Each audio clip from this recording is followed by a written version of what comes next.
Hola, ¿qué tal? Vamos a continuar con la lectura completa de la obra de Sigmund Freud.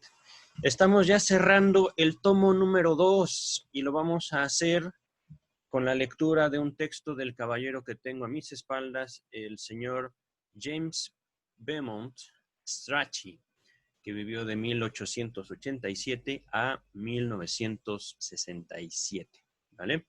El caballero antes nombrado fue el encargado de traducir la obra de Sigmund Freud al inglés, que se conoce como la Standard Edition, esta de aquí, y que nosotros heredamos bajo la editorial Amorortu.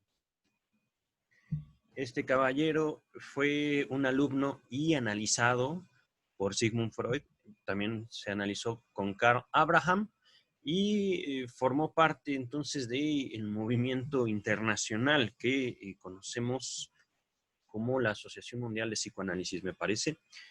Algo que también cabe destacar de este caballero, además de ser alumno, analizado, traductor de Sigmund Freud al inglés, analizó él a su vez a el famoso psicólogo Donald Winnicott. Pero bueno, vamos entonces a pasar a su texto. Este texto es un apéndice, tiene por título Apéndice A, Cronología del caso de la señora Emmy von N. Estaba viendo este caso que ya lo abordé aquí. Fue una lectura de casi 5 horas. Fue un texto realmente largo y recuerdo haber terminado esa lectura muy, muy cansado. Yo no me esperaba una lectura tan larga, pero fue muy, muy bello el trabajo también realizado con ese texto. Entonces, eh, este texto con el cual finalizamos el tomo 2 es un texto pequeñito, creo que son 2 o 3 páginas, un texto que forma parte, digamos, importante también del trabajo del señor James Strachey, por cuanto él se dedicó no solo a traducir las obras de Sigmund Freud del alemán al inglés, sino que también se dedicó a estudiarlas y a dejarnos en la medida de lo posible, digamos, este tipo, perdón, este tipo de trabajos como los apéndices, como las cronologías, como la reunión, digamos, de los temas más importantes en la obra freudiana. Este va a ser el primero también, el primer video de una serie de videos que voy a colocar en este canal, en este espacio, con el nombre de una lista de reproducción, perdón, una lista de reproducción con el nombre de Apéndices de la obra de Sigmund Freud. Entonces, este apéndice va a ser un ejemplo de la obra de James Strachey que ya iremos viendo conforme avancemos en la lectura de la obra completa de Sigmund Freud. Empecemos entonces ya el texto, ¿vale? Después de esta pequeña introducción. Dice, las fechas correspondientes al historial clínico de la señora Emmy von N., tal como figuran en todas las ediciones en alemán y como han sido reproducidas en esta, presentan serias incongruencias. Antes de continuar, al final de este video voy a colocar el video justamente donde yo les comento y les hablo este historial clínico de Emmy von N. Por supuesto, una de las ventajas que ofrece YouTube es que pueden ustedes iniciar la lectura o iniciar aquel video del historial clínico de Emmy von N y suspenderlo en el momento en el que ustedes quieran y continuarlo después. Por supuesto, no tienen que aventarse como yo las 5 horas de continuo o las casi 5 horas. Pero bueno, vamos a continuar, ¿vale? En la página número 71, repetimos, es la página 71 del tomo número 2 de la edición Amorortu, se dice en 2 oportunidades que el primer periodo de tratamiento con Freud comenzó en mayo de 1889 y este periodo duró alrededor de 7 semanas. El segundo periodo se inició exactamente un año después que el primero. Dice aquí entre comillas, en la página 78 empieza este segundo periodo, perdón, página 98, o sea, en mayo de 1890. Freud visitó a la señora Emmy en su residencia del Báltico en la primavera del año siguiente, página 102. Vale decir de 1891. Repito, la primavera de 1891. Una primera contradicción de esta cronología aparece en la página 104, donde se nos dice que esa visita fue ejecutada en mayo de 1890. Y este sistema cronológico se mantiene más adelante. En la página 110, Freud adjudica al año 1889 un síntoma que apareció en el segundo periodo de tratamiento y al año 1888, en 2 oportunidades, síntomas del primer periodo.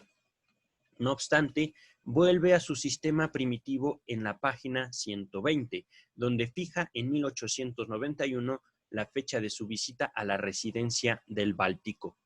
Un dato habla en favor de situar en 1888 el primer periodo de tratamiento. En la página 118, Freud afirma que fue al estudiar el estado sonámbulo de esta paciente cuando le acudieron por primera vez dudas acerca de la validez del aserto de Bernheim, que viene aquí el aserto. En la sugestión está todo. Manifestó muy decididamente esas mismas dudas en su prólogo a la traducción del libro de Bernheim sobre la sugestión. Este prólogo ya está incluido en este espacio. No tengo ahorita la numeración, que he decidido numerarlos, pero lo podrán encontrar dentro de la lectura del tomo número 1. Por supuesto, tendrá por título traducción al prólogo, traducción. A ver, permítame un momento. Debo tenerlo por aquí. Aquí está. Ah, no me lo muestra. A ver, ya está. A ver, vamos a ver. Aquí está, 1.6.1, prólogo a la traducción de H. Bernheim de la sugestión. ¿Vale? Regresemos entonces. Y en una carta a Fliess, Wilhelm Fliess, el gran amigo de Freud, el 29 de agosto de 1888, la carta número 5, también yo me supongo que la encontraremos ya en este espacio, permítame un momento.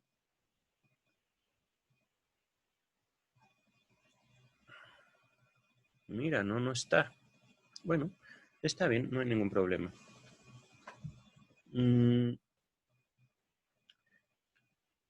Leemos que para esa fecha ya había completado el prólogo, es decir, el prólogo a la traducción del libro de Bernheim de la sugestión.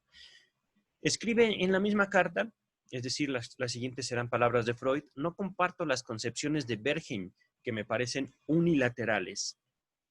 Ahí finaliza la cita a Freud. Si fue el tratamiento de la señora Emmy el que por primera vez instiló dudas en Freud, este tratamiento tiene que haber comenzado en mayo de 1888 y no, como manifiesta aquí, en mayo de 1889.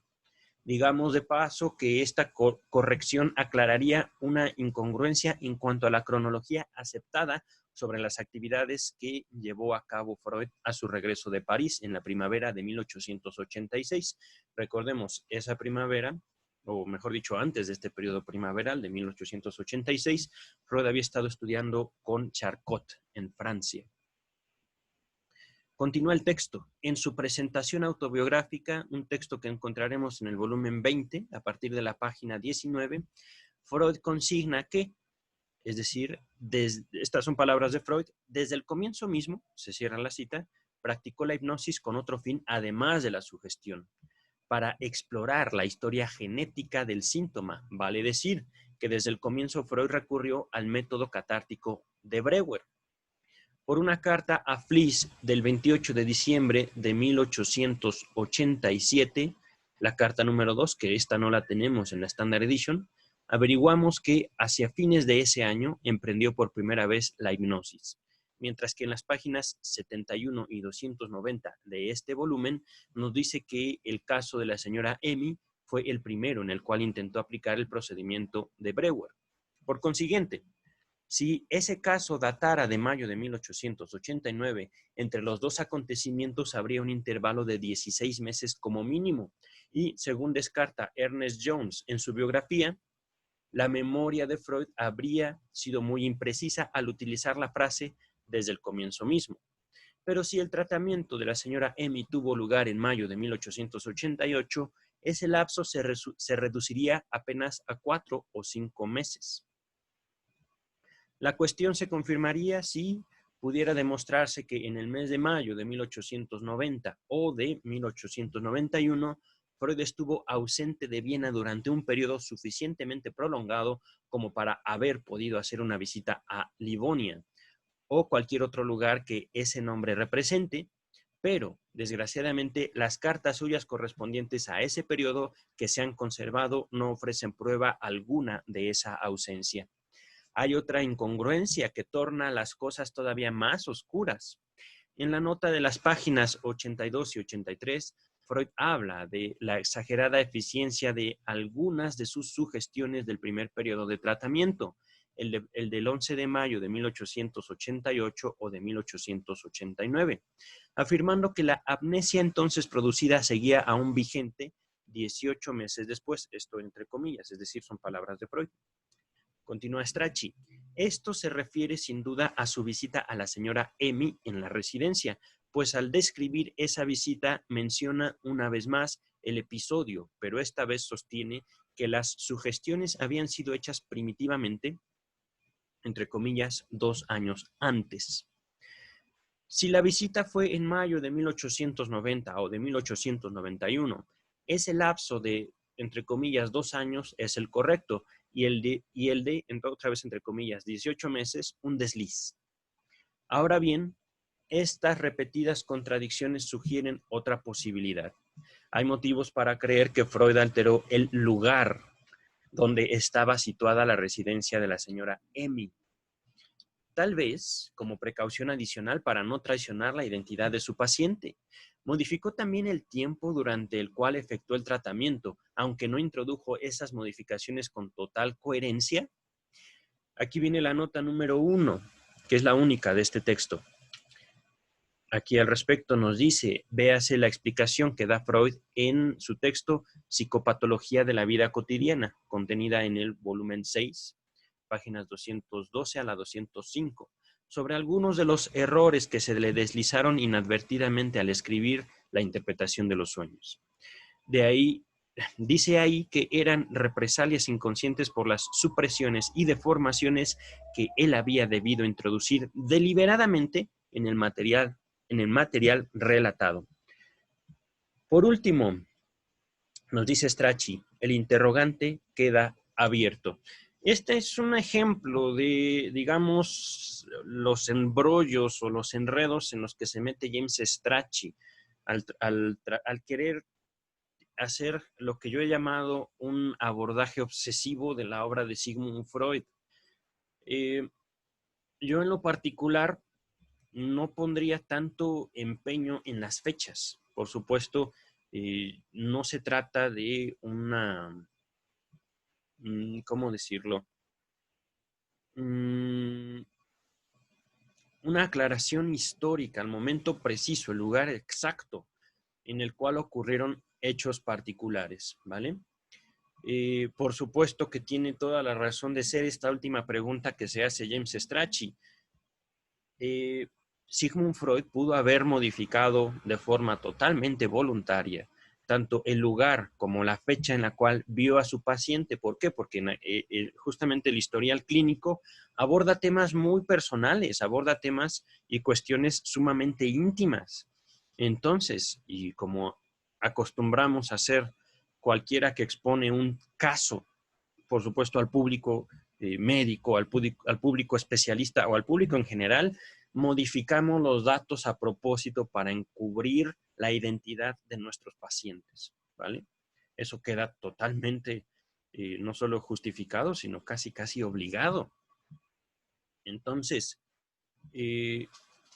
no podría decir que en este caso el apéndice es un trabajo inútil. Después de todo lo que Strachey se propone, es tratar de ubicar justamente en tiempo y espacio a Freud. Pero al hacer eso, estaría, digamos, aquí en México tenemos una frase llamada o que se conoce como ponerse en camisa de 11 varas, estar entrando en dificultades posiblemente innecesarias. En todo caso, dejamos hasta aquí, justamente porque aquí acaba el texto, y dejamos también este comentario y este video. Espero que de alguna forma les sea útil. Mira, hay otro apéndice aquí. Vamos a dejarlo para otro video. Es un apéndice que creo que tiene 2 páginas de extensión. Y es otro ejemplo de los trabajos de James Strachey. Terminamos entonces este video y este apéndice número 1, el primero, que hizo James Strachey en el volumen 2. Les agradezco su tiempo, su paciencia y su interés. Hasta luego.